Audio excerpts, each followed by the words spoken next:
Toto. Ay, mga walang modong katulad ng magulang niya.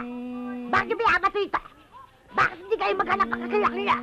Hindi ito sanggol ko ang papatulan niya. Ano sanggol? Mas matanda pa yun sa tatay ko eh. Hindi ko ba? Makikita mo, sasagot na ha? Asan ang gulo ko? Asan ang gulo ko? Dibat na, bilis! Asan ang gulo ko? Diyan naman. Bakit? Sabi ko sa inyo, huwag niyong pakialaman yung away ng mga bata eh. Anong huwag ba kayo man? Ayoko ho sana makialam sa inyo. Pero dapat, pakawalan niyo na ho sa labas ang apo ninyo. Pakawala na. Oo, ibig niya sabihin, babayan niyo makihalubilo sa mga bata, sa mga tao dyan. Tama yun. Mabuti sana ko kung may yaya yan. Yaya, Ha? yung laking yan. Dapat yan, dali niyo sa nightclub. Gawin yung bouncer yung tantadong hayop na yan. Apo ka. Ayaw tawa to. Ay, sana apo. Tama na.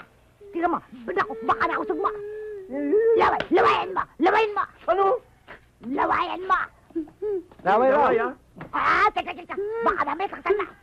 Lawayan Laway mo! tayo, eh. Laway! Laway! Teka lang. Laway. Halika. Saan lalagay ito? Sana. Halika. Yaya! Anton! Naku, sanay na sanay ho ako sa mga bata. Sa totoo, 16 kaming magkakapatid. Eh ako po ang panganay at lahat ng yon ako nag-alaga. Medyo may kalakihan ng aalagaan mo.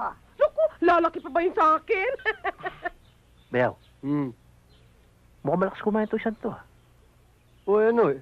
Ikaw ba magpapakain? Maniwala ho kayo sa akin. Lahat ng batang hinawakan ko, diretsyo. Habay! Hindi naman ako papayag na saktan mo, apo ka. Masyadong sensitibo yon. Ano naman pagka-sensitibo sinasabi niyo meron yun? Ikaw pa, kuya. Teka, sensitibo. Eh, yung mukha nun eh, pwedeng gawin tsinelas. Has, naiingit ka sa pamangkin mo. Ay, hindi ingit ko. Dahil may kontra yun sa bangko, ano? Asan ang bata? Asan? Hindi ka makapaghintay, ha? Sandali. Bojeng! Ay! Bojeng! Uy! Huwag mo sigaw na po ko, ha? Eh, hindi ko siya sinisigawan. Madidinig ba ako na kung di ako sisigaw? Akitin mo! Akitin mo! O hindi, mabigat ang katawan ko. Yoya, batet! Ayan na. Apo. Bakit? Ayan. Ano ko? Buti nga. Bakit ako? Anong masakit sa iyo? Anong masakit sa iyo? Yoya, dito ang bunto. Tit mo ang bunto, Ay, Yoya. ayaw kong kisa ng tumbong mo. Masyado naman bata ito. Batet, ayaw tao? Ayaw ko. O tide, tito umbun mo. Sasampain kita. Akala ko, baby na tao. Baby na kapre pala. Yoya. Sino to pa nito? Ay, teka. Yan ang magiging yaya mo ngayon. Yoya, ayaw to, ayaw to. Hindi. Ayaw daw sa iyo. Wala akong magagawa. Baka kung ano pa gawin sa iyo. Hindi, nangingilala lang to sa akin. Gusto mo ako? Di ba? Ayaw daw. Di ba? Gusto mo ako, di ba? Anak. Gusto. Gusto daw. Gusto daw.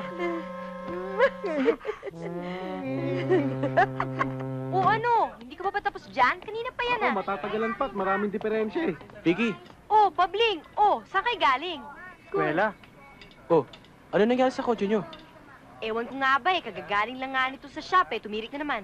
Ha? Ganun ba? Ito na ang posporo. Bakit? Niloloko mo ba ako? Ah, hindi. Ang sabi ko, ipangsidin niyo ito sa sigarilyo niyo. Ayun. Vicky, kuya mo.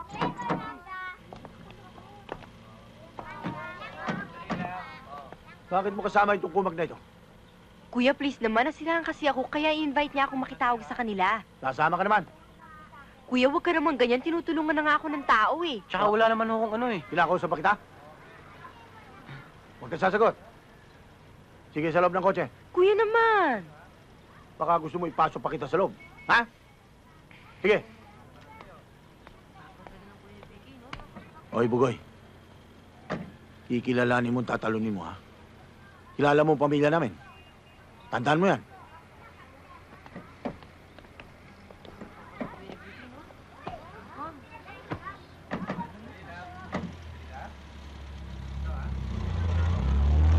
Sobrang naman yung kapatid ni Vicky. Oo nga eh. Butin lang, wala kang kapatid, ah.